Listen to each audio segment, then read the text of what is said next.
పందిరి వేసిన ఆకాశానికి ఇవ్వమ్మా ఆహ్వానం, పీటలు వేసిన ఈ నేలమ్మకి ఇవ్వమ్మా ఆహ్వానం.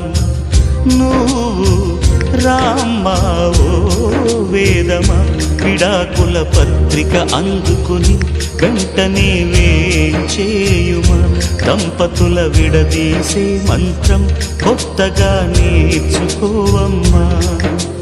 పందిరి వేసిన ఆకాశానికి ఇవ్వమ్మా ఆహ్వానం, పీటలు వేసిన ఈ నేలమ్మకి ఇవ్వమ్మా ఆహ్వానం.